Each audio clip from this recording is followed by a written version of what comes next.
ধর্মকে ভয় পেয়ে ধর্ম করিও না, ধর্মকে বিশ্বাসের উপরে প্রতিস্থাপন করে ধর্মকে আশ্রয় করো। বলো রাধে রাধে।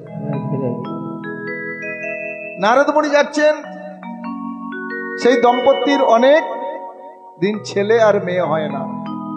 আচ্ছা বলো তো মা, যদি বিয়ে করে ছেলে মেয়ে না হয়, সংসার করে ছেলে মেয়ে না হয়, সেই সংসারে কোনো মূল্য থাকে কি? নিরস। হ্যাঁ, বলে কেনই বা সংসার করলাম, করাও যা আর না করাও তা, যদি কোনো ছেলে মেয়ে না হয়। তাই নারদ মুনিকে দেখে সেই দম্পতি স্বামী স্ত্রী সে ছুটে নারদ মুনির চরণে পড়লেন। মুনিবর, মুনিবর, কি ব্যাপার? আরে কি ব্যাপার, কেন ক্রন্দন করছো? কেন আমার ছাড়ো আমার চরণ। মুনিবর, আপনি সব পারেন, বলুন না মুনিবর। আমাদের বহুদিন হলো দাম্পত্য জীবন অতিবাহিত হয়ে গেল, কিন্তু আমাদের কোনো সন্তান সন্ততি হয় না। আপনি পারেন, বলুন বলুন বলুন মুনিবর, আমাদের কি সন্তান সন্ততি হবে না? নারদ মুনি বললেন, আমি বলতে পারবো না, তবে আমার প্রভুকে জিজ্ঞাসা করব, যখন আমি আবার এই পথ দিয়ে যাব তোমাদের বলবো কবে সন্তান হবে। ঠিক আছে নারদ মুনি, আপনি আপনি আপনার প্রভুকে জিজ্ঞাসা করবেন এই অভাগিনীর কথা। নারদ মুনি চললেন। নারদ মুনি বললেন, প্রভু ওই মর্তে ওই যে দম্পতি না, ওদের কোনো ছেলে মেয়ে হয় না। আচ্ছা প্রভু, ওদের ছেলে মেয়ে কবে হবে? ভগবান শ্রীকৃষ্ণচন্দ্র বললেন, শোনো নারদ মুনি, 7 জন্ম ওদের কোনো ছেলে মেয়ে হবে না। বলো রাধে রাধে। কয় জন্ম? 7 জন্ম। নারদ মুনি বললেন, এই কথাটা যদি জানানো যায়, সে তো সঙ্গে সঙ্গে দাঁতি পড়ে মারা যাবে, আর সেই অপরাধের ভার আমি নেব। ডাক্তারবাবুর কাছে যায় না, দুরারোগ্য ব্যাধি হলে কারো না হোক এটা চাইবো, বা বয়স্ক মানুষ, তখন দেখলো হার্টের কন্ডিশন খুব খারাপ, ডাক্তারবাবু ভাবলেন যে 72 ঘন্টা হয়তো বেঁচে থাকতে পারে, বা 2 দিন 3 দিন, বা 6 মাস 3 মাস বেঁচে থাকতে পারে। ডাক্তার সাক্ষাৎ বলে রুগীকে, তখন রুগীকে বাহির করে দিয়ে তাদের বাড়ির লোককে ডাকে।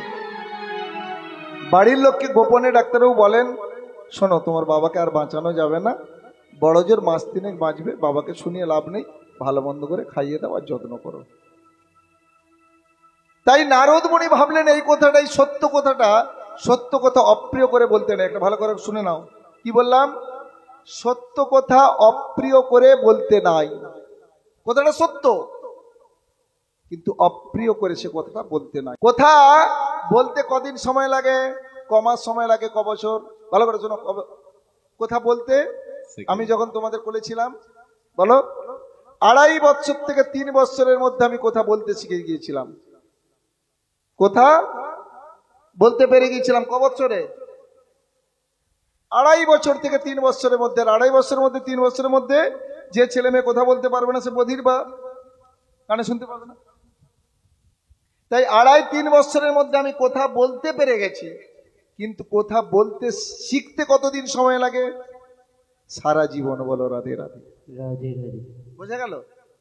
কথা বলতে সময় লাগে 2.5 বছর, কিন্তু কথা শিখতে সময় লাগে সারা জীবন। কারণ কোথায় কি কথা বলতে হয়, কাকে কি কথা বলতে হয়, কোথায় কি সম্বোধন করে বলতে হয়, বড়দের কাছে কিভাবে কথা বলতে হয়, ছোটদেরকে কিভাবে কথা বলতে হয়, এই কথা শিখতে কিন্তু সারা জীবন লাগে। নারদ মুনি ভাবলো এই কথাটা আমি বলি কি করে, বললে তোরা সঙ্গে সঙ্গে মারা যাবে। নারদ মুনি আবার নারায়ণ নারায়ণ করতে করতে প্রভুর কাছ থেকে ফিরে এলেন, কিন্তু নারদ মুনি ভাবলেন আমি আর এই কাজলের রাস্তা দিয়ে যাব না।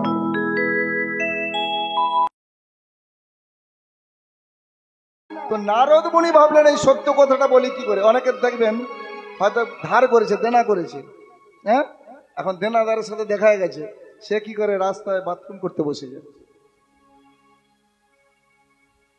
যাকে না দেখতে পাইছে।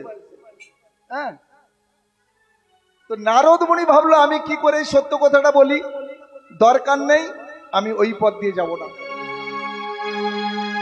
বহুদিন কেটে গেল, সেই পথ দিয়ে একজন সর্বত্যাগী, ত্রিকালজ্ঞ, ত্রিকালদর্শী, জোটা জুটোধারী, দণ্ড কমণ্ডল ধারী, রক্তবসন পরিধান, সিদ্ধাত্মা সন্ন্যাসী ঠাকুর যাচ্ছেন। আবার সেই দম্পতি এসে বলছে, সেই সন্ন্যাসী ঠাকুর কি বলতে বলতে যাচ্ছে, এক রুটি দেগা তো এক পুত্র হোগা, দো রুটি দেগা তো দু পুত্র হোগা, তিন রুটি দেগা তো তিন পুত্র হোগা। তার মানে একটা রুটি দিলে একটা ছেলে হবে, দুটো রুটি দিলে আমাকে দুটো ছেলে হবে, তিনটে রুটি দিলে তিনটে ছেলে হবে। এই সুযোগ কেউ হাত ছাড়া করবে? বলে রাধে রাধে। 100 টাকার কাপড় 80 টাকায় কেউ হাত ছাড়া করবে? কিনেও নেই কাপড়, একবার ধুলেই শেষ হয়ে যাবে। বলে রাধে রাধে। বরং মা, তোমরা হয়তো বলবে বাবা আমার যেমন সামর্থ্য, না, তোমরা বড্ড ভুল বুঝো, বড্ড বোকা। 300 টাকা দিয়ে একটা কাপড় কিনো, 1 বছর পরবে, ঠিক আছে, এবং যে কাপড়ের জৌলসটাও থাকবে। আর 80 টাকার কাপড়ে একবার ধুবে তো আর পরতে পারবে না, অতিথি এলে ঘরে লুকাতে হবে। বলে রাধে রাধে। একদম কিনিও না, ভালো কোয়ালিটির কোনো একটা কিনো, সারা বছর পরবে, কোথাও যেতেও পারে। বলে রাধে রাধে। তো এর সুযোগ দাঁড়ানো চলবে নি। একটা রুটি দিলে একটা পুত্র হবে, দুটো রুটি দিলে দুটো, তিনটে দিলে তিনটে, একবার তিনটে চাপাটি বানিয়ে চাপাটি খানা। হ্যাঁ, কাকে বলছে? মহাত্মা আজকে সেই সন্ন্যাসীকে সঙ্গে সঙ্গে তিনটে চাপাটি বানিয়ে দিল। সাধু সে কিছু বললো না, নির্বিকার চলে গেল। ঠিক সময়ে উইদাউট ডক্টরের মেডিসিন ছাড়াই ওই তার কথাতেই ওই যে সাধুকে দান করেছে তার সুন্দর সুন্দর 3টি দেব শিশুর ন্যায় পুত্র হলো। এখন নারদ মুনির বেশ কিছুদিন পরে ওইটাতে যাওয়ার প্রয়োজন হয়েছে। প্রয়োজন তো পড়ে নাকি? প্রয়োজন হয়েছে। নারদ মুনি ভাবলো ওখানটা কোনো রকমে একটু তাড়াতাড়ি চলে যাব, ওখানটা একটু তাড়াতাড়ি ছুটে বেরিয়ে যাবো আর কি। তো নারদ মুনি যাবে, দেখে না সেই বাস্তুর কোলে 3টে দেব শিশু খেলা করছে। আরে আরে আরে, কি ব্যাপার কি ব্যাপার কি ব্যাপার? ছেলে এই খোকা, এই খোকা খোকা খোকা খোকা খোকা তোদলে যাচ্ছে একটু, খোকা খোকা খোকা খোকা খোকা। হ্যাঁ, এ কি হলো, এ কি হলো? এই তোদের ঘর কথা নাই তো, এই বাস্তু তোর মা বাবা নাই। নারদ মুনির তার কেটে গেছে। বলে রাধে রাধে। ঘরমাক্ত কলে মরে পরিশ্রান্ত পরিক্লান্ত একদম সে বিনা ফিনা ফেলে দিয়ে একদম চলেছে কোথায়? একবার গোলক বৃন্দাবনে স্বয়ং ভগবানের কাছে। ঝেমে যাচ্ছে, তো থরথর করছে। ভগবান বসে আছেন ওখানে সোনার সিংহাসনে। ভাবগ্রাহী জনার্দন অন্তর্যামী ভগবান শ্রীকৃষ্ণ নারদ মুনিকে দেখে বললেন, নারদ মুনি কি ব্যাপার? আরে তুমি এমন ঘরমাক্ত কলেবরে অস্থির চিত্তে ছলছল নয়নে কি ব্যাপার? ও আচ্ছা আচ্ছা আচ্ছা আচ্ছা আচ্ছা, বুঝেছি বুঝেছি বুঝেছি বুঝেছি। ওই দম্পতির 3টে কি হলো ব্যাপারটা? আমি তো এখনো প্রশ্ন করিনি, উত্তরটা দিচ্ছি কি করে? নারদ মুনি তো বলতে গিয়েছে, বলবে তো, তবে তো বলবো। তো না বলাতেই ভগবান বলছে, বুঝেছি, তুমি তো আমাকে জিজ্ঞাসা করতে এসেছো ওই মর্তের দম্পতির 3টে ছেলে হলো, প্রশ্ন করে না, উত্তর দিয়ে দিল। কি ব্যাপার হলো? আমি তখন প্রশ্ন করি না। ভাবগ্রাহী জনার্দন অন্তর্যামী প্রভু, তখন একটু ঘামফাম গুলো কমছে। শোনো শোনো শোনো, তুমি তো ভাবলে যে ওই দম্পতি 3টে ছেলে হলো কি করে? ভক্ত বাক্য নহে তো ব্যভিচার। আমি ভক্তের কাঙাল, ভাবি চিরকাল, ভক্ত আমার প্রাণেরও প্রাণ। আমার ভক্ত কথা দিয়েছে, 3 রুটি দেগা তো 3 পুত্র হোগা। তাই ওই লোলাটের লিখিত রেখাং সপ্ত পরিমর্জিতম, লোলাটের লেখন ওর খণ্ডন হয়ে গেছে। বলো রাধে রাধে। প্রেমের ঠাকুর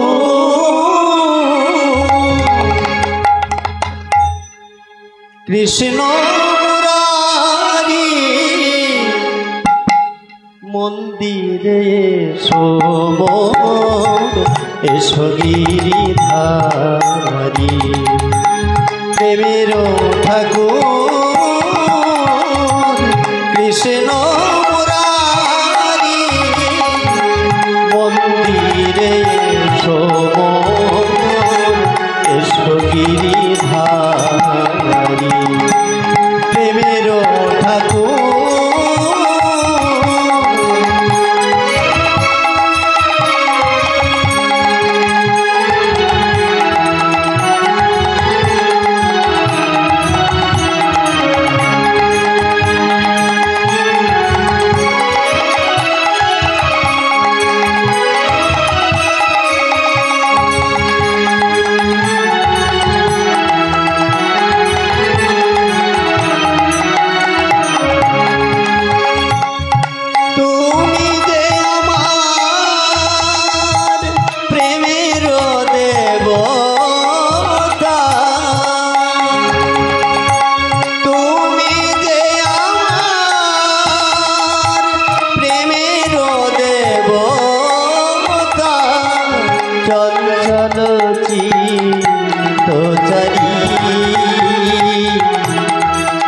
এসো এসো গিরিধারী প্রেমের ঠাকুর কৃষ্ণ মুরারি মন্দিরে এসো মোর, এসো গিরিধারী।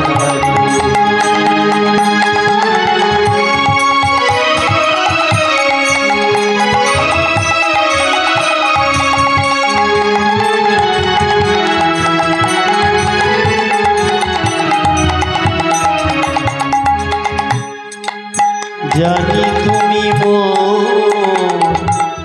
শত জনমের সাথী, হইও না পাশা রাখো মিনতি।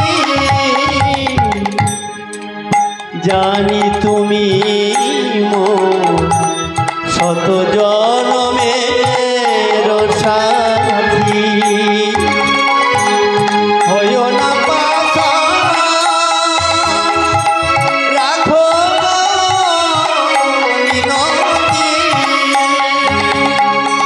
তুমি যে আমার প্রেমের দেবতা, তুমি যে আমার প্রেমের দেবতা, চঞ্চল চিত্তচারী এসো এসো গিরিধারী প্রেমের ঠাকুর কৃষ্ণ মুরারি মন্দিরে এসো মোর, এসো গিরিধারী।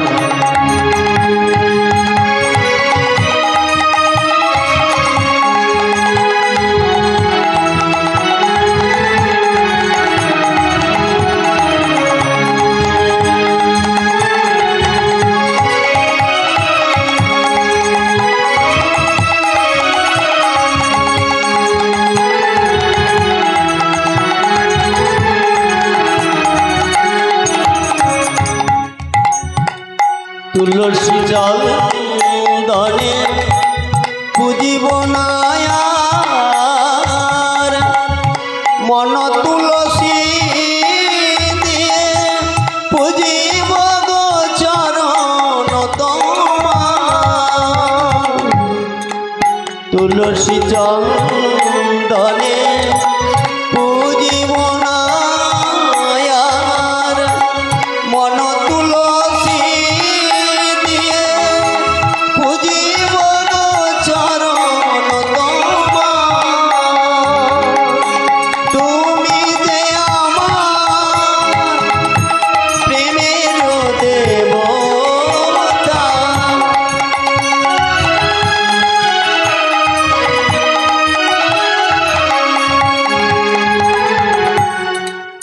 তুলসী চন্দনে পুজিব না আর, মন তুলসী দিয়ে পুজিব গো চরণ তোমার।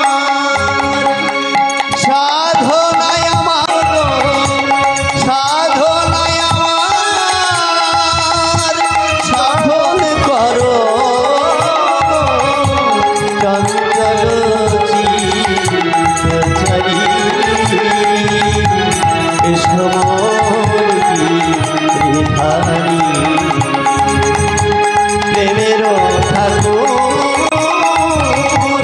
কৃষ্ণ মুরারি মন্দিরে এসো মোর, এসো গিরিধারী প্রেমের ঠাকুর